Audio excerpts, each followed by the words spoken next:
हाँ जी, तो यहाँ इस सेशन में हम स्टार्ट करेंगे जो आपके सितंबर 2022 के क्वेश्चंस हैं और उसमें कॉम्प्लेक्स एनालिसिस के क्वेश्चंस का हम डिस्कशन करेंगे। जितने भी क्वेश्चन है सारे डिस्कस करेंगे। तो यहाँ फर्स्ट क्वेश्चन जो क्वेश्चन आईडी है 311 नेट जेआरएफ का क्वेश्चन है, कॉम्प्लेक्स एनालिसिस सब्जेक्ट है। क्या इंफॉर्मेशन गिवन है? एन कोई पॉजिटिव इंटीजर है, F n denotes the nth derivative और f is a entire function with this condition. तो आपको कंडीशन दी हुई है कि f double dash z plus f of z is equal to 0 और हमें ऑप्शंस में nth डेरिवेटिव एट 0 पे बात कर रहा है। चारों ऑप्शन में एक ही चीज पूछी हुई है और nth डेरिवेटिव, तो हमें nth डेरिवेटिव कैलकुलेट करना है। तो basically this is the differential equation of order 2 with constant coefficient. इसको जब सॉल्व करेंगे तो इसकी ऑक्सिलरी इक्वेशन क्या आती है? m square plus 1 equal to 0, roots of plus minus iota. तो कांस्टेंट कोएफिशिएंट का डायरेक्टली सॉल्यूशन लिखेंगे तो यहाँ से एफ जेड मेरे पास क्या आ जाएगा? c1 cos of Z plus c2 sin of Z. ये आ गया।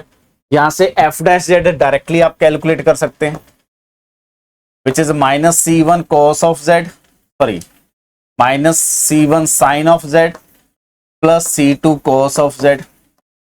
f डबल डैश z की अगर बात करेंगे तो which is minus c1 cos of z minus c2 sin of z और f ट्रिपल डैश अगर z की बात करेंगे तो it is minus minus plus c1 sin of z and then this is minus sin c2 cos of z। और अगर मैं fourth derivative calculate करता हूं तो वो क्या आ जाएगा? c1 cos of z plus c2 sin of z और डेफिनेटली ये किसके इक्वल है? f डबल डैश z के, f z के इक्वल है फोर्थ डेरिवेटिव। तो उसके बाद फिर सेम चीज रिपीट हो जाएगी। ठीक है, अब nth डेरिवेटिव भी बात कर रहा है और एट 0 कैलकुलेट करना है। तो अगर मैं यहां f डैश एट 0 देखूंगा, f डैश एट 0, ये वाला पार्ट 0 हो गया और ये आ गया c2। f double dash at 0 की अगर मैं बात करूंगा तो ये पहला पार्ट आ गया माइनस c1 और यहां पे अगर f ट्रिपल डैश 0 की बात करूंगा तो ये वाला पार्ट 0 हो गया, ये आ गया माइनस c2। और देन यहां पे अगर मैं बात करूंगा f फोर्थ डेरिवेटिव एट 0 की तो ये वाला पार्ट 0 हो गया और ये क्या आ गया आपका c1। तो बेसिकली यहां जो सीक्वेंस बनेगा वो क्या बनेगा? पहला f1 dash which is a c2, then minus c1, then minus c2, then c1 और फिर वैल्यूज रिपीट होंगी। तो नेक्स्ट सीक्वेंस में टर्म क्या आ जाएगी? c2, then minus c1, then minus c2, then c1 and so on। तो c1 कोई आर्बिट्रेरी कांस्टेंट है, c2 कोई आर्बिट्रेरी कांस्टेंट है। तो ये बेसिकली सीक्वेंस अगर c1 not equal to c2 है तो ये sequence c1 minus c1 minus c2 और माइनस c1 के बीच में ऑसिलेट कर रहा है। 4 लिमिट पॉइंट होंगे, यही 4 वैल्यू रिपीट करेंगी। तो पहला ऑप्शन क्या कह रहा है? ये सीक्वेंस कन्वर्ज करेगा, कोई गारंटी नहीं है। सेकंड क्या कह रहा है? n टेंस टू इन्फिनिटी पे ये 1 पे जाएगा, कोई गारंटी नहीं है। ये कह रहा है कि n टेंस टू इन्फिनिटी पे ये -1 पे जाएगा, कोई गारंटी नहीं है। ठीक है, यहाँ कह रहा है कि इस सीक्वेंस के पास जब ये मेरे पास क्या है? fn एट 0 है, ये सीक्वेंस है। तो अगर मैं मोड ऑफ fn एट 0 करूंगा वो मेरे पास क्या आ जाएगा? It is c2 c1 c2 c1 and so on. ठीक है, इन मॉडुलस वैल्यू सारी वैल्यूज मॉडुलस में आ जाएंगी। तो यहाँ पे अगर मैं इवन टर्म का सीक्वेंस लूंगा f ऑफ 2n एट 0 तो वो क्या आ जाएगा आपके पास? c1 c1 c1, ये कन्वर्जेंट है। और टर्म का सीक्वेंस लूंगा f of 2n minus 1 eight 0 वो क्या आ जाएगा आपके पास? c2 c2 c2, जो भी वैल्यू आएगी मॉडुलस में आ जाएगी। तो ये दोनों सब सीक्वेंस क्या है? कन्वर्जेंट। तो this sequence has a convergent सब सीक्वेंस। तो टी ऑप्शन आपका डायरेक्टली ट्रू हो गया, बाकी सारे फॉल्स ऑप्शन। क्लियर है? मूव करते हैं नेक्स्ट क्वेश्चन पे। तो नेक्स्ट क्वेश्चन आपको गिवन है कि e to the power mod of this value is 1। तो हमें x और y के बारे में इंफॉर्मेशन चाहिए and this question is from सितंबर 2022 और क्वेश्चन आईडी है 312। ठीक है, तो बेसिकली अगर मैं e to the power z लिखूंगा तो ये क्या आएगा? e to the power x, e to the power iota y लिख सकते हैं इसको, और it is e to the power x cos of y plus iota times sine of y, ये लिख सकते हैं। तो इसका अगर मैं रियल पार्ट देखूंगा तो it is e to the power x cos of y plus iota time e to the power x sine of y। तो ये इसका रियल पार्ट है, ये इसका इमेजिनरी पार्ट है। अगर हम यहां से e to the power z solve करते हैं तो इसको लिखेंगे e to the power sum, ये रियल पार्ट और ये इमेजिनरी पार्ट। तो e to the power x cos of y और यहां पे e to the power iota time e to the power x sine of y। तो इस चीज को क्या लिख सकता हूं, e to the power x cos of y, या अब अगर इसका मैं मॉडुलस वैल्यू लूंगा तो ये e to the power iota time sum real number आएगा, तो इसकी मॉडुलस वैल्यू आ जाएगी। ठीक है, तो ये मॉडुलस वैल्यू डेफिनेटली 1 होगी, तो दिस क्वांटिटी रह जाएगी e to the power x cos of y is equal to क्या दिया हुआ है, 1 दिया हुआ है। ठीक है, ये 1 कब होगा, जब आपके पास e to the power x cos of y क्या हो जाए, 0 हो जाए, क्योंकि एक्सपोनेंशियल की कोई रियल पावर 1 तभी होगी जब ये क्वांटिटी 0 होगी। e to the power x 0 हो नहीं सकता, तो इसका मतलब cos ऑफ y को क्या होना होगा, 0। तो इसका y का मतलब क्या है, it is odd multiple of pi by 2, तभी ये 0 होगा। पर x पे कोई रेस्ट्रिक्शन नहीं है, ठीक है, क्योंकि ये तो कभी 0 हो नहीं सकता। तो यहाँ पे y is odd multiple of n, तो y के लिए ये चॉइसेस आ गई, ये फॉल्स हो गया, ये फॉल्स हो गया, ये फॉल्स हो गया। Clear, simple calculation based question था। तो this question is September 2022, question ID 313 है। आपको fz ये फंक्शन दिया हुआ है, ठीक है, इसकी इंफॉर्मेशन लिख लेते हैं। तो f of z is equal to 1 minus z e to the power z plus z square by 2।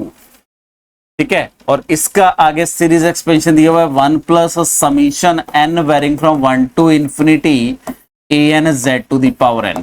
ठीक है, तो अगर मैं इस एक्सप्रेशन की बात कर रहा हूं, देखो ऑप्शन में f डैश पूछा हुआ है, a1 a2 के बारे में पूछा हुआ है कि a1 equal to a2, then an के बारे में पूछा हुआ है, एंड देन इस सीरीज के कोफिशिएंट के सम के बारे में पूछा हुआ कि ये सम जो होगा वो लेस देन 1 होगा, ग्रेटर देन 1 होगा, ये हमें डिसाइड करना है। तो यहां से सबसे पहले मैं f डैश कैलकुलेट कर लेता हूं, क्योंकि पहला ऑप्शन f डैश जेड ही है और वहीं से सारी इंफॉर्मेशन निकलना स्टार्ट हो जाएगी।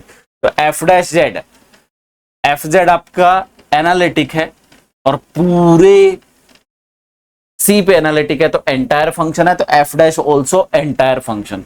ये क्या आ जाएगा, इसका डेरिवेटिव करेंगे तो इट इज माइनस साइन, ये term same e to the power z plus z square by 2, then plus 1 minus z same, और इसका डेरिवेटिव करेंगे तो e to the power z plus z square by 2, और इस quantity का derivative 1 plus ये आ जाएगा z। ठीक है, e to the power z plus z square by 2 common out, तो फर्स्ट टर्म आपके पास बची -1 और ये आपके पास 1 माइनस जेड और 1 प्लस जेड, तो ये -1 माइनस जेड स्क्वायर, ठीक है, सॉरी +1 माइनस जेड स्क्वायर, तो ये 1 कैंसिल आउट होगा। तो ये सिंपली सॉल्व किया तो हमारे पास z square e to the power z plus Z square by 2, ये आ गया आपके पास f डैश जेड, और यही आपको पहला ऑप्शन दिया हुआ, सिंपल कैलकुलेशन थी, तो स्पेशल नहीं था। और फर्स्ट ऑप्शन जैसे ही सॉल्व हो गया तो बाकी ऑप्शन ऑटोमेटिकली सॉल्व होना स्टार्ट हो जाएंगे। ठीक है, अब देखो f डैश जेड ये है, तो इसका मैं एक्सपेंशन लिख लेता हूं, और क्योंकि ये एंटायर फंक्शन है तो इसको मैं, इसका जो टेलर सीरीज है उसको मैं टर्म वाइज टर्म डेरिवेटिव कर सकता हूं। तो ये इक्वल टू क्या आ जाएगा, इसको अगर एक्सपेंड करेंगे तो ये कौन सी टर्म है, 1 plus a1z plus a2z square plus a3z cube and so on, ये सारी टर्म है। यहां से जब मैं डेरिवेटिव करूंगा तो ये क्या आ जाएगा, a1 plus 2 time a2z plus 3 time a3z square, ये टर्म आ जाएगी एंड सो ऑन।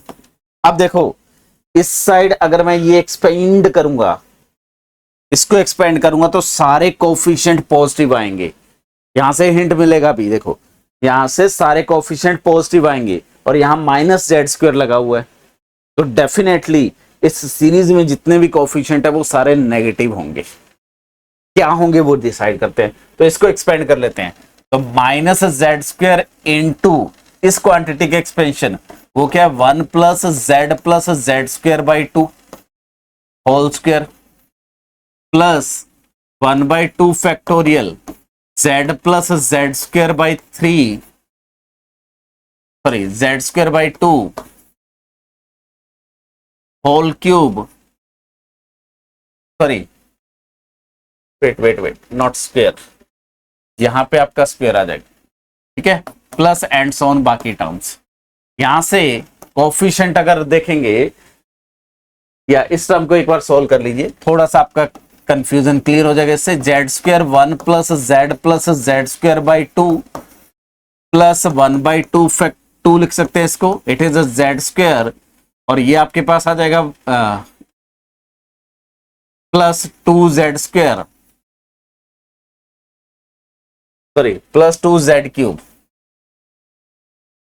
और plus z to the power 4 upon 4 and so on, higher order terms आ जाएंगी। ठीक है, यहां पे अभी देखिए फर्स्ट टर्म कौन सी आएगी, फर्स्ट टर्म आएगी आपके पास माइनस ऑफ जेड स्क्वायर, ये जेड क्यूब, ये जेड 4, ये जेड 4, ये जेड 5, ये जेड 6, तो first term minus Z square आएगी। सेकेंड टर्म जेड क्यूब का कोफिशिएंट, यहां से माइनस जेड क्यूब आ गया और यहां से जेड क्यूब आ गया, तो ये देखिए माइनस जेड क्यूब, और यहां से सॉल्व करेंगे तो ये 1/2 से 1/2 कैंसिल आउट, तो ये आपका जेड क्यूब, लेकिन यहां मल्टीप्लाई होगा तो जेड टू द पावर 5, तो जेड क्यूब का कोफिशिएंट सिर्फ इस टर्म से मिलेगा, तो माइनस ऑफ जेड क्यूब। उसके बाद यहां से जेड टू द पावर 4 और यहां से भी जेड टू द पावर 4, तो ये क्वांटिटी आपको आगे नेक्स्ट मिल जाएगी। तो माइनस साइन के साथ जेड टू द पावर 4 का कोफिशिएंट, यहां से 1/2 और यहां से भी 1/2, तो 1 आ जाएगा, तो minus Z to the power 4। ठीक है, जेड टू द पावर 5 का कोफिशिएंट देख लेते हैं, डायरेक्टली यहां से मिलेगा, वो क्या हो जाएगा, ये 1/2 से 1/2 कैंसिल आउट, तो ये Z to the power 5 but with minus sine, तो जेड टू द पावर 5। ठीक है, नेक्स्ट टर्म सॉल्व करेंगे तो वो क्यूबिक टर्म होगी, तो वो Z cube into Z square, वहां से कुछ कोफिशिएंट आ जाएंगे, तो बट हमें इसकी जरूरत नहीं है, आगे रिक्वायरमेंट ही नहीं है। अब देखो आपका A1 क्या है, A1 यहां कांस्टेंट टर्म है, इस साइड कांस्टेंट टर्म नहीं है, तो A1 शुड बी 0। यहां A2 क्या है, 2 टाइम A2 Z का कोफिशिएंट है, लेकिन यहां पे Z की टर्म नहीं है, तो A2 शुड बी 0। तो A1 आपका 0 हो गया, A2 0 हो गया, तो B ऑप्शन ट्रू हो गया।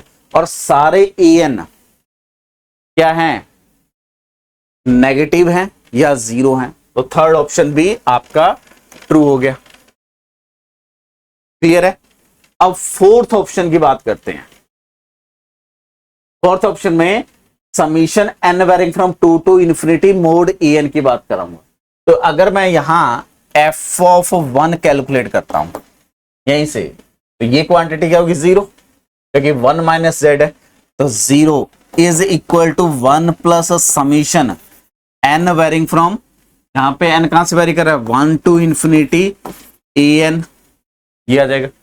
इंप्लाइज A1 ऑलरेडी 0 है, A2 ऑलरेडी 0 है, तो summation n varying from 3 to infinity A of n equal to क्या हो जाएगा, -1। और आपके पास मोड ऑफ En, मेरे पास क्या है, सारे En क्या हैं, लेस देन 0, तो ये माइनस ऑफ En है। तो जब मैं summation n varying from 3 to infinity mod of En लिखूंगा, तो it is equal to summation En n varying from 3 to infinity, और ये माइनस साइन आ जाएगा कॉमन आउट। ठीक है, और ये सम क्या है आपके पास, -1, तो it is minus of -1 is equal to क्या आ जाएगा 1, और यही आपके पास डी ऑप्शन है। डी ऑप्शन में वो क्या कह रहा है, ये क्वांटिटी लेस देन 1, लेकिन डी ऑप्शन में एग्जैक्टली क्या आ रही है, 1, तो आपका फॉल्स स्टेटमेंट चाहिए था, तो answer should B D option only. Clear, simple calculation है, सिस्टमेटिकली सॉल्व करेंगे तो क्वेश्चन इजीली सॉल्व हो जाएगा। मूव करते हैं नेक्स्ट क्वेश्चन पे। f non constant entire function है such that mod of f z is equal to 1 whenever mod z equal to 1 और यू ओपन यूनिट डिस्क है। तो यहां देखिए एक इंपॉर्टेंट रिजल्ट मैं जो डिस्कस करता हूं हमेशा, और उसको हम प्रूव भी करते हैं using bilinear transformation and Schwarz lemma. वो रिजल्ट क्या है, अगर आपका एफ जो है वो एंटायर फंक्शन है,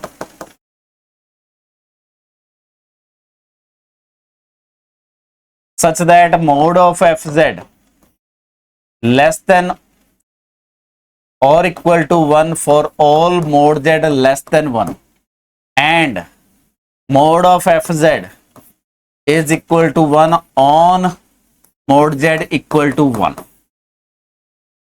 ठीक है, तो implies ये मेरा जो fz होता है it is always of the form e to the power eta z और sorry e to the power some eta theta into z to the power n for some n belongs to whole number n union 0। ठीक है, अब इस question में हमें क्या दिया हुआ है, f नॉन कांस्टेंट है, f is a non constant entire function है, तो f नॉन कांस्टेंट दे दिया। मैंने यहां नॉन कांस्टेंट टर्म यूज नहीं करी, सिंपली एंटायर यूज करा है। ठीक है, नॉन कांस्टेंट है, f एंटायर है और f ऑफ z क्या है, equal to 1 on mod z equal to 1। तो यहां से मैं डायरेक्टली लिख सकता हूं कि अगर मैं f को डिफाइन करूं u टू c, u मेरे पास क्या है z such that mode z less then 1, non constant entire function है, तो मैक्सिमम मॉडुलो प्रिंसिपल से इसकी मैक्सिमम वैल्यू कहां अटेंड होगी, बाउंड्री पे, क्योंकि कंटिन्यूस होगा, एंटायर है तो थ्रू आउट कंटिन्यूस है, तो f जो होगा u पे एनालिटिक हो गया, बाउंड्री पे कंटिन्यूस हो गया, तो मैक्सिमम मॉडुलो प्रिंसिपल से जो मॉड ऑफ fz होगा वो डेफिनेटली लेस देन और इक्वल टू 1 लिख सकता हूं for all z belongs to u, क्योंकि मैक्सिमम वैल्यू बाउंड्री पे वैल्यू 1 अटेंड हो रही है और हम कह रहे हैं कि मैक्सिमम बाउंड्री पे अटेंड होगा, तो इनसाइड जो वैल्यू है वो उससे लेस और इक्वल होगी। और ये जैसे ही इंफॉर्मेशन आएगी तो ये आप रिजल्ट डायरेक्टली यूज कर सकते हैं।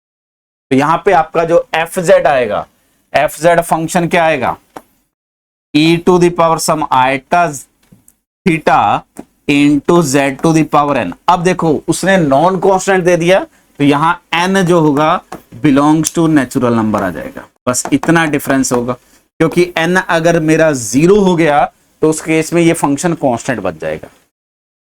अब इस फंक्शन के बारे में जान लो क्या है, ये एक पॉलिनोमियल फंक्शन आएगा और polynomial function which is non constant, उसका रेंज हमेशा क्या होता है, c होता है। पहला option true, f has at least 1 0 in c, f कहां 0 हो रहा है, सिर्फ और सिर्फ 0 पे 0 हो रहा है, तो सेकंड स्टेटमेंट ट्रू, हमें फॉल्स चाहिए, first true second true, f has at most finite many distinct 0 in c, कितने 0 मिल रहे हैं, सिर्फ एक 0 मिल रहा है। f can have 0 outside of d, f outside में 0 नहीं रखेगा, क्योंकि सिर्फ 0 पे 0 है, तो D option should be correct statement. और ये स्टेटमेंट रिपीटेडली एग्जाम में पूछी जा रही है, तो इसको आप स्टार मार्क कर लीजिए, कॉपी कर लीजिए, और प्रूफ देखना है तो आपको डेफिनेटली थ्योरी लेक्चर्स देखने होंगे, वो आप ऐप में जाके वहां से देख सकते हैं कॉम्प्लेक्स एनालिसिस के थ्योरी लेक्चर्स को। ठीक है, मूव ऑन करते हैं नेक्स्ट क्वेश्चन पे। For a bounded open connected set mu, mu आपको बाउंडेड दिया हुआ है, ओपन दिया हुआ है, कनेक्टेड दिया हुआ है। ठीक है, बाउंडेड, ओपन, कनेक्टेड, यहां से क्या इंफॉर्मेशन निकल गया क्वेश्चन में, जो mu union boundary of mu करेंगे ये आपका कॉम्पैक्ट सेट हो जाएगा, क्योंकि ये म्यू क्लोजर हो जाएगा, क्लोजर सेट हमेशा क्लोज होता है, और ये बाउंडेड ऑलरेडी दिया हुआ है, कनेक्टेड दिया हुआ है, तो ये डेफिनेटली कॉम्पैक्ट सेट मिल जाएगा हमारे पास, और कॉम्पैक्ट के साथ साथ कनेक्टेड ऑटोमेटिकली हो जाएगा। F mu to C holomorphic function दिया हुआ है, तो f is mu to C holomorphic function है। ठीक है, अब इसके बारे में उसने एक सीक्वेंस दे दिया, Z K be a sequence of distinct point, तो Z K belongs to mu sequence of distinct point. मैं इंफॉर्मेशन इसलिए लिख रहा हूं ताकि जैसे हम इंफॉर्मेशन डिस्कस करेंगे क्वेश्चन इजीली सॉल्व हो जाएगा। डिस्टिंक्ट पॉइंट्स का सीक्वेंस है, ठीक है, और z के वो कह रहा है कि कन्वर्ज करेगा z0 पे सच दैट f ऑफ z के थ्रू आउट क्या हो रहा है, 0। और जब भी किसी भी एनालिटिक फंक्शन की जीरोज के बारे में कुछ भी गिवन है तो इसका मतलब है क्वेश्चन पे जो कंसेप्ट यूज होना है इट इज आइडेंटिटी थ्योरम। वो क्वेश्चन गारंटी है कि आइडेंटिटी थ्योरम का एप्लीकेशन होगा। क्लियर? तो यहां देखो एक सीक्वेंस दिया हुआ है, उस सीक्वेंस पे फंक्शन 0 हो रहा है और z के पे कन्वर्ज कर रहा है। आइडेंटिटी थ्योरम क्या कहती है कि अगर आपके पास set of zeros of analytic function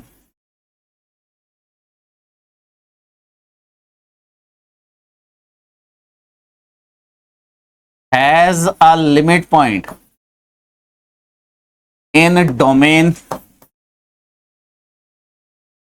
तो इम्प्लाइज एफ इज आइडेंटिकली 0, उस डोमेन पे फंक्शन आइडेंटिकली 0 हो जाएगा। अब इस इंफॉर्मेशन का यहां कैसे यूज होगा, जेड के किसके मेंबर है, डोमेन के मेंबर हैं, जेड के कहां कन्वर्ज कर रहा है, जेड नॉट पे, तो ये जो जेड नॉट होगा ये क्या होगा आपका limit point of a sequence of Z के। और जेड के मेरे पास क्या है, जीरोज का सेट है। नाउ अगर मेरा Z not belongs to D हो गया या जो म्यू है तो डायरेक्टली एफ आइडेंटिकली 0 हो जाएगा इन म्यू। बस ये इंफॉर्मेशन यूज होनी है। पहला क्या कह रहा है, एफ अगर नॉन जीरो फंक्शन है देन जेड नॉट जो होगा वो बाउंड्री में बिलोंग करेगा। क्यों करेगा, ये सेट मेरा कॉम्पैक्ट सेट है और जेड के जो सीक्वेंस है इस सेट में भी डिफाइन है और वो कन्वर्ज कर रहा है, तो definitely Z not belongs to mu union boundary of mu. ये तो होगा ही होगा क्योंकि ये सेट क्या है, कॉम्पैक्ट। ठीक है, तो इस बाउंडेड देने का यहां रिक्वायरमेंट था, इस सेट में बिलोंग करेगा। पहला ऑप्शन डिस्कस कर रहा हूं, इफ एफ जो है वो नॉन कांस्टेंट हो गया तो इंप्लाइज एफ नेवर आइडेंटिकली 0, और अगर एफ आइडेंटिकली 0 नहीं है तो implies Z not does not belongs to mu. Implies Z not mu में नहीं है लेकिन यूनियन में है तो Z not belongs to boundary of this mu. तो पहला ऑप्शन मैंने प्रूफ कर दिया, और जैसे ही पहला ऑप्शन प्रूफ हुआ और ये इंफॉर्मेशन आई, अगर जेड नॉट इस म्यू में है, म्यू कौन है, ओपन है, तो जेड नॉट का कोई ना कोई नेबरहुड म्यू में होगा। ठीक है, तो जैसे ही ये लिखा z not belongs to this तो there exist delta greater than 0 such that and delta z not ये कंटेन्ड हो जाएगा म्यू में, और इस नेबरहुड का मैं एक यूनिट एक सर्किल ओपन डिस्क बना सकता हूं जो पूरा म्यू में कंटेन्ड हो जाए। तो यहां ऑप्शन वही कह रहा है कि जेड नॉट अगर म्यू में मिल गया तो there exist are greater than 0 such that इस पूरे बाउंड्री पे ये फंक्शन क्या हो जाएगा, 0, क्योंकि जेड नॉट यहां पे बिलोंग कर गया, Z not belongs to mu हो गया तो फंक्शन आइडेंटिकली 0 है, तो इस नेबरहुड में 0 हो जाएगा, और इस नेबरहुड को मैं क्या बना सकता हूं, एक सर्किल जिसका सेंटर जेड नॉट है। तो आपका यहां से थर्ड ऑप्शन भी ट्रू हो गया। यहां वो कह रहा है कि जेड नॉट बाउंड्री में होगा, गारंटी नहीं है, जेड नॉट इंटीरियर पॉइंट भी हो सकता है अगर फंक्शन आइडेंटिकली 0 हो गया, तो डी ऑप्शन आपका फॉल्स। यहां कह रहा है there exist are greater than 0 such that F Z equal to 0 for all Z belongs to this. वो कह रहा है there exist are greater than 0 such that F Z identically 0 है ऑन म्यू, और Z minus Z not less than R. क्या ये होगा, कोई गारंटी नहीं है। ये कब होगा, जब जेड नॉट आपका डोमेन का मेंबर हो जाए। तो this option definitely false. Clear है, तो answer should be A and C option. Move करते हैं नेक्स्ट क्वेश्चन पे। तो दिस क्वेश्चन आईडी इज 384, सितंबर 2022 का क्वेश्चन है। हमें क्या दिया है, for an open subset mu of C. तो क्या क्या इंफॉर्मेशन है वो लिख लेते हैं। म्यू जो है it is open and 0 belongs to mu. Which of following statement is true. पहला ऑप्शन क्या कह रहा है, उसी से डिस्कशन स्टार्ट करते हैं कि e to the power z और z बिलोंग्स टू म्यू, ये जो सेट होगा वो ओपन होगा। तो basically e to the power z का जो रेंज है उसको ओपन चेक करना है। तो इंफॉर्मेशन क्या यूज होती है ये बहुत इंपॉर्टेंट है। अगर आपका f फंक्शन एंटायर फंक्शन है, अब ये ध्यान रखना f अगर एंटायर फंक्शन है, ये मैं क्यों बार बार फोर्स कर रहा हूं, अगर आपका f म्यू से c पे एनालिटिक है, दो डिफरेंट केसेस हैं, ठीक है। अगर आपका किसी डोमेन म्यू से सी पे एनालिटिक है और म्यू अगर ओपन है, this does not implies f of mu is open, चाहे यहां पे नॉन कांस्टेंट भी दे दे, एफ इज ओपन। चीज ढंग से समझना, म्यू से अगर सी पे फंक्शन डिफाइन है, म्यू ओपन सेट है, तो वो ओपन को ओपन पे मैप करने की गारंटी नहीं देता। लेकिन अगर एफ एंटायर फंक्शन है एंड म्यू कोई भी ओपन सेट है, तो एम्प्लाइज एफ ऑफ म्यू जो होगा वो हमेशा ओपन हो जाएगा। क्लियर? दोनों में डिफरेंस, वहां एंटायर दिया हुआ है, यहां एनालिटिक दिया हुआ है। क्लियर? यहां आप काउंटर एग्जांपल बनाना चाहते हैं तो म्यू को दो डिसकनेक्टेड ओपन सेट का यूनियन ले लीजिए, एक पे फंक्शन को 1 बना लीजिए, दूसरे पे 2 बना लीजिए, और ये आपका काउंटर एग्जांपल होगा, ओपन सेट को किसी क्लोज सेट पे मैप कर देगा और एनालिटिसिटी आ जाएगी। लेकिन किसी एंटायर फंक्शन पे हम किसी भी entire with non constant, sorry extra क्या है, नॉन कांस्टेंट है,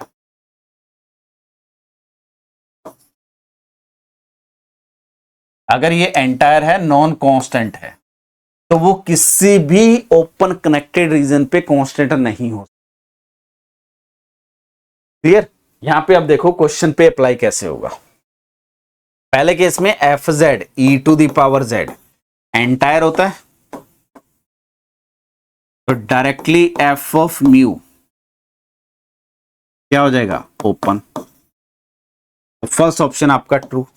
सेकेंड ऑप्शन में F z, sorry third option में F z sine z pick करा हुआ है विच इज एंटायर, तो इंप्लाइज एफ ऑफ म्यू, वही आपके पूछा हुआ है साइन जेड का रेंज, वो क्या हो जाएगा, ओपन हो जाएगा। तो फर्स्ट ऑप्शन आपका करेक्ट हो गया, थर्ड ऑप्शन आपका करेक्ट हो गया। अब इस ऑप्शन में mod of E to the power Z की बात कर रहा है, तो मैं सी ऑप्शन की बात कर लेता हूं। यहां पे mod of E to the power Z का मतलब क्या है, mod of E to the power X dot E to the power eta Y which is equal to E to the power X. ठीक है, आपका जो म्यू है वो एक कोई ओपन है, यहां x कंपोनेंट होगा, y कंपोनेंट होगा, तो x कहां से बिलोंग करेगा, किसी एक ओपन इंटरवल ए बी से बिलोंग करेगा, तो implies e to the power x कहां से बिलोंग करेगा, e to the power a to e to the power b में, वो क्या हो जाएगा, ओपन हो जाएगा। तो e to the power mod z जो वो क्या है, इस ओपन को कहां मैप कर रहा है, ओपन पे मैप कर रहा है, तो आपका सी ऑप्शन यहां ट्रू हो जाएगा। ठीक है, तो this is your C option. ये ए ऑप्शन, ए और sorry B option. T option में आपको गिवन है 0 बिलोंग्स टू म्यू, तो इंप्लाइज साइन ऑफ 0 डेफिनेटली क्या होगा, 0। इसका मतलब मोड साइन जेड के रेंज में 0 आएगा, and mod of sine of Z जो होगा वो ग्रेटर देन इक्वल टू 0 लिख सकता हूं अब, क्योंकि किसी एक पॉइंट पे 0 हो रहा है। क्लियर? इम्प्लाइज जो range of mode of sine of z आएगा या okay, range of mode of sine of z जो होगा वो कुछ 0 से लेके किसी एक अल्फा के साइड होगा, क्योंकि ये कोई रियल नंबर आएगा हमेशा, and this is not a open. ठीक है, तो ये 0 बिलोंग्स टू म्यू देने का रीजन ये है।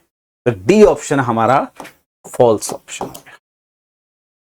Clear? Next question, so this question is from September 2022 and question idea 385। क्या दिया हुआ है? f is entire function with condition क्या है? तो पहले इंफॉर्मेशन f जो है वो entire function है। सेकेंड कंडीशन क्या है? F square plus f dash square is equal to 1। ठीक है, और आपको x set of all z given है such that f dash z is 0। y set given है set of all z such that f double dash z plus f dash z equal to 0। तो पहला option कह रहा है कि either x और y दोनों में से किसी एक के पास लिमिट पॉइंट होगा। सेकेंड, y के पास अगर लिमिट पॉइंट है तो f डैश कांस्टेंट हो जाएगा। Third, x has a limit point then f is constant. और डी कह रहा है कि एफ जेड जो होगा वो या तो 1 वैल्यू लेगा या -1, इसके अलावा कोई वैल्यू नहीं लेगा। अब देखो ये जो इक्वेशन दी हुई है, f एंटायर है तो f स्क्वायर एंटायर हो जाएगा, f डैश स्क्वायर एंटायर हो जाएगा, तो this expression is entire function. तो इसको मैं बोथ साइड डिफरेंशिएट कर सकता हूं। तो इक्वेशन 1 को बोथ साइड डिफरेंशिएट करते हैं तो वो क्या आ जाएगा? 2 time f z into f dash z plus 2 time f dash z into f double dash z, और राइट हैंड साइड क्या आ जाएगी? 0। सिंप्लीफाई करेंगे 2 time f dash z outside आ जाएगा और f z plus f double dash z is equal to क्या होगा? 0। और जितने भी एंटायर फंक्शन का कलेक्शन होता है वो अपने आप में एक इंटीग्रल डोमेन बनाता है। तो ये क्वांटिटी इनटू ये क्वांटिटी 0 होने का मतलब क्या है? आइदर दिस क्वांटिटी 0 और दिस क्वांटिटी 0। क्लियर? तो इसका मतलब क्या है? आइदर दिस 0 और दिस 0। तो यहां से कंक्लूजन क्या आया? आइदर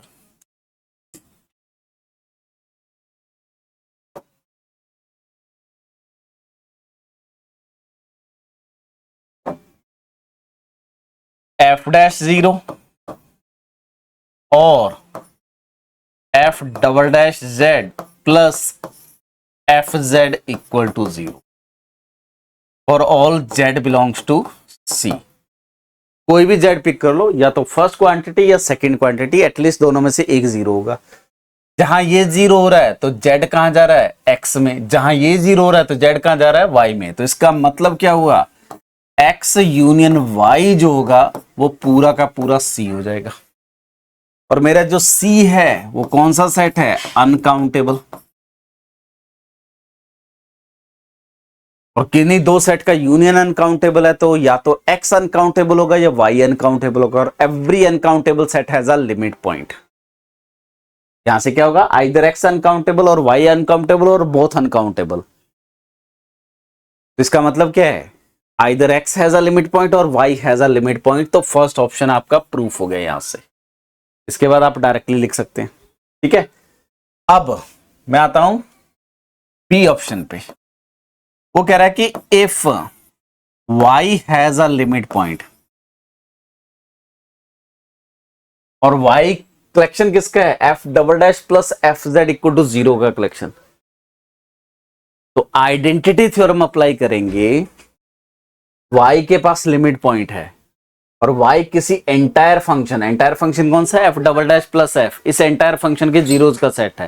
तो आइडेंटिटी थ्योरम से f double dash z plus F Z identically zero, यानी कि जीरो और all z belongs to C। तो ये एक डिफरेंशियल इक्वेशन बन गई, जिसको हम सिंप्लीफाई करके सॉल्व करेंगे तो F Z equal to some C1 cos of z plus C2 sine of z type का आ जाएगा।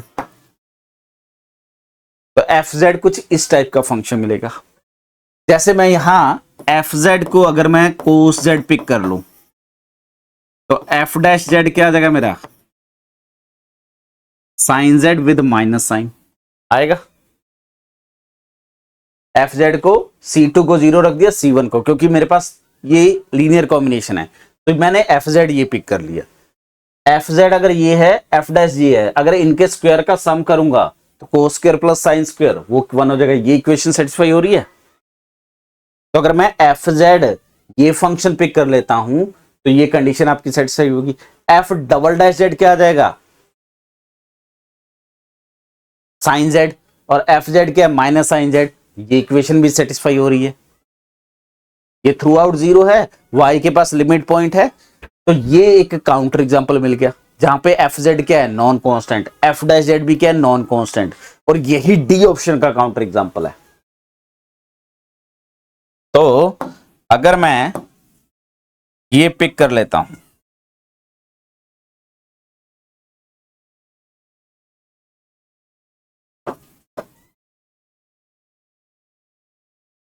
This is my counter example for option B and D incorrect हो गए।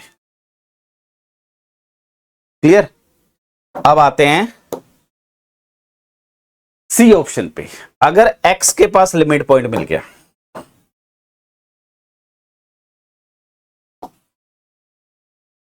If x has the limit point, तो क्या होगा, x क्या है, जहां पे f डैश जीरो है तो x is a set of zeros of f dash. तो आइडेंटिटी थ्योरम अप्लाई करेंगे तो f dash z identically zero, और f डैश आइडेंटिकली जीरो तो f z क्या हो जाएगा, सम कांस्टेंट c हो जाएगा। ठीक है। और f डैश अगर कांस्टेंट हो गया, इस इक्वेशन में पुट करेंगे f square plus f dash square equal to 1। तो यहां c square plus 0 equal to 1, तो c आपके पास प्लस माइनस 1 आ जाएगा। इसका मतलब उस केस में एफ जेड कहां बिलोंग कर जाएगा, 1 और -1 पे। कब, जब x के पास लिमिट पॉइंट होगा। पर जरूरी तो नहीं है कि हमेशा x के पास लिमिट पॉइंट हो। अगर मैं ये वाला एग्जांपल ले लूं, वहां x के पास लिमिट पॉइंट नहीं होगा क्योंकि f डैश आइडेंटिकली जीरो नहीं है। ये कब ट्रू हो रहा है, if x has a limit point, तो एफ जेड आपका इसी टाइप का। तो सी ऑप्शन आपका प्रूफ हो गया। x has a limit point तो then f is a constant. ठीक है। और b एंड d मैंने डिस्कार्ड कर। मूव करते हैं नेक्स्ट क्वेश्चन पे। तो दिस क्वेश्चन इज फ्रॉम सितंबर 2022, क्वेश्चन आईडी 386 है। ठीक है। यहां पे U is a bounded open subset of C है। तो क्या क्या इंफॉर्मेशन है वो लिख लेते हैं। U जो है वो बाउंडेड है, ओपन है और 0 बिलोंग्स टू U है। 3 इंफॉर्मेशन है। और F जो है आपका U टू U फंक्शन दिया हुआ है, होलोमॉर्फिक।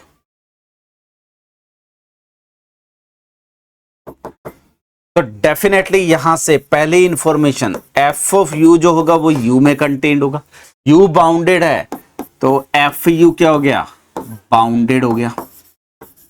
इसका मतलब मैं ये लिख सकता हूं mod of F Z less than और इक्वल टू सम m मिलने वाला है for all z belongs to u। पहली इंफॉर्मेशन। तो क्वेश्चन से इंफॉर्मेशन कैसे गैदर करनी है ये बहुत इंपॉर्टेंट है। फंक्शन u से u पे दिया हुआ है, u बाउंडेड है तो रेंज बाउंडेड हो जाएगा क्योंकि रेंज को डोमेन में कंटेन्ड होगा। क्लियर। तो ये इसका कोई एक बाउंड मिल गया। अब उसके बाद उसने डिफाइन करा है एफ एन जो है एफ का कंपोजिशन है एन टाइम, और then F N dash at zero की बात कर रहा है, एफ एन एट यू की इमेज की बात कर रहा है, और ये F dash zero whole power N इस सीक्वेंस की बात कर रहा है, और एफ डैश एट जीरो पे बात कर रहा है। ठीक है, तो आपके पास अगर मैं एफ स्क्वायर की बात करूं ऑफ जेड, इसका मतलब क्या है? It is F of Z. ठीक है, या सिंपली अगर मेरे पास कोई एच जेड फंक्शन है, थोड़ा सा पहले इंफॉर्मेशन लिख लेते हैं, which is F of G of Z. तो एच डैश जेड की अगर मैं बात करूंगा तो वो क्या हो जाता है आपके पास, एफ डैश जी इंटू जी डैश, ये आता है। क्लियर? तो यहां से देखो, अगर मैं F2 की बात करूंगा, F2 ऑफ Z, और इसका डेरिवेटिव करूंगा, ये ऊपर पावर कर रहा हूं, इसका मतलब डैश यूज कर रहा हूं। ठीक है, डैश, ये क्या आ जाएगा आपके पास, ये क्या है आपके पास, F ऑफ Z, इसका डेरिवेटिव करना है, which is equal to F dash F of Z into F dash Z। ये आ गया। फंक्शन में एक एक्स्ट्रा इंफॉर्मेशन है कि F0 पे क्या दिया हुआ है, 0। तो this implies F square at 0 whole dash equal to क्या आ जाएगा, एफ डैश एट 0। तो ये क्वांटिटी आपकी ऑलरेडी 0 है, इंटू एफ डैश 0। इसका मतलब क्या आ गया, मेरा f square at 0 whole dash equal to क्या आ गया, एफ डैश 0 होल स्क्वायर। तो ये डैश और कंपोजिशन यहां पे इंटरचेंज हो गए। डेरिवेटिव करके कंपोजिशन लो, स्क्वायर का मतलब क्या है, कंपोजिशन। डेरिवेटिव करके कंपोजिशन लूं या कंपोजिशन लेके डेरिवेटिव करूं, दोनों सेम है। और सेम मैथमेटिकल इंडक्शन से आप ये प्रूव कर सकते हैं अब कि अगर मैं एन टाइम कंपोजिशन ले रहा हूं एंड देन उसकी 0 पे वैल्यू लिख रहा हूं एंड देन डेरिवेटिव करूं, it is equal to derivative and then उसका एन टाइम कंपोजिशन। ये मैथमेटिकल इंडक्शन यूज कर लेंगे, एन के लिए एज्यूम करेंगे, n+1 के लिए प्रूफ कर देंगे, और यही हमारा पूरे क्वेश्चन का की पॉइंट। यहां से पहला प्रूफ हो गया। ठीक है, सेकेंड ऑप्शन के लिए एफ ऑफ यू ऑलरेडी किस में कंटेंट है, यू में, तो एफ ऑफ यू कंटेंट हो जाएगा एफ ऑफ यू में, और वो किस में कंटेंट है, यू में। अगेन मैथमेटिकल इंडक्शन से क्या इंप्लाई हो जाएगा, f n of u is contained in u. ये हमारा फर्स्ट ऑप्शन प्रूफ हो गया, और ये हमारा सेकेंड ऑप्शन प्रूफ हो गया। क्लियर? अब इसमें सी एंड डी ऑप्शन है, उसको नेक्स्ट पेज पे लेके आते हैं।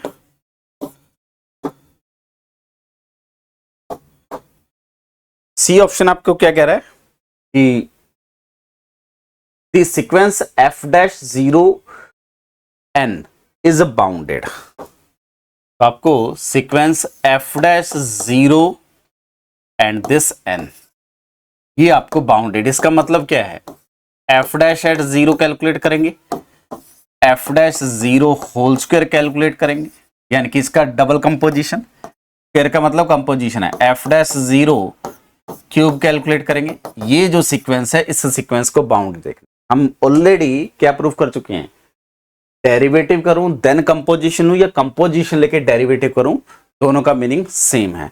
तो मैं इस चीज को क्या लिख सकता हूं, f dash at 0 whole n, इसको लिख सकता हूं मैं n time composition at 0 and then derivative. ठीक है, डैश मैं अज्यूम करता हूं कि लेट जी जेड एक फंक्शन है which is composition of f at n time. ठीक है, ये डेफिनेटली एंटायर होगा,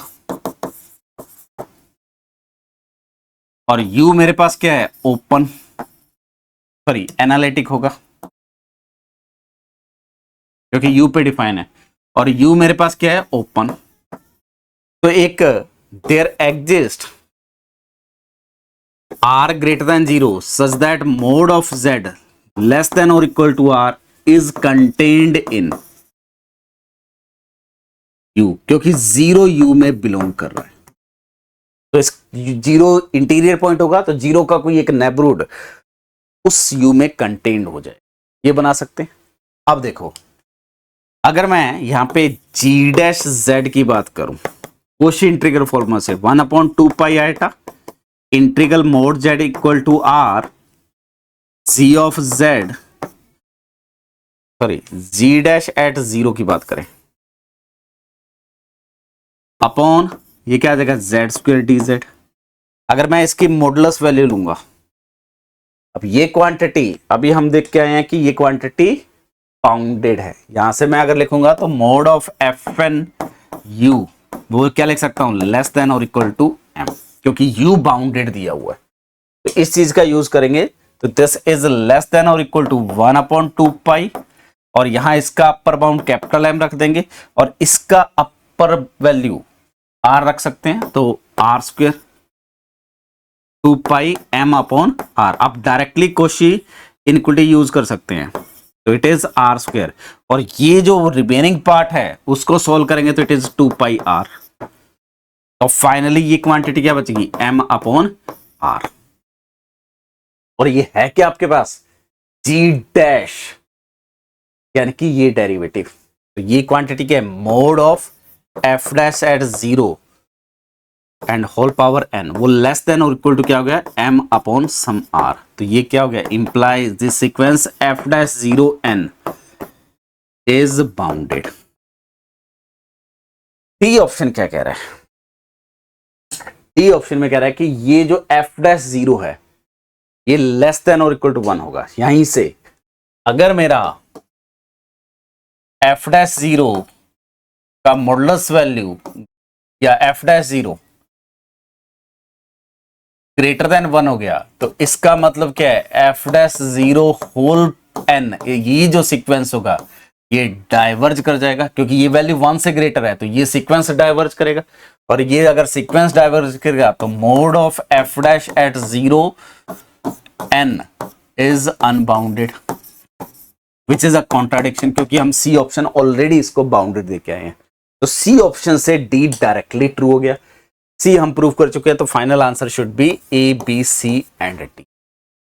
क्लियर है, कैलकुलेटिव क्वेश्चन था बट 4.75 मार्क्स का क्वेश्चन है, डेफिनेटली थोड़ा सा लॉजिक लगाना होगा। तो अगर मैं सितंबर 2022 की बात करूं, टोटल 8 क्वेश्चन, उसमें से 2 क्वेश्चन ऐसे हैं हो सकता है आपसे एग्जाम में ना हो, लेकिन बाकी 6 क्वेश्चन इजी थे। जैसे इसमें कैलकुलेशन है तो स्टूडेंट हो सकता है एग्जाम में कैलकुलेशन ना करे। इसके अलावा अगर मैं इस क्वेश्चन की बात करूं, बेसिक लॉजिक है, यहां पे basic logic direct statements use करिए हमने। ये क्वेश्चन अगेन आइडेंटिटी थ्योरम का यूज है। ये क्वेश्चन अगर किसी को ये रिजल्ट पता है, और रिजल्ट हर साल मैं क्लास में पढ़ा रहा हूं, अगर किसी को ये रिजल्ट डायरेक्टली पता है तो क्वेश्चन सॉल्व हो जाएगा। अदरवाइज इसको प्रॉपर सॉल्व करना है, प्रॉपर प्रूफ करना है, तो डेफिनेटली ये लेंदी क्वेश्चन है। तो ये क्वेश्चन नंबर 12 जो है वो थोड़ा सा लेंदी है, उसके अलावा कोई भी क्वेश्चन नहीं है जो लेंदी हो।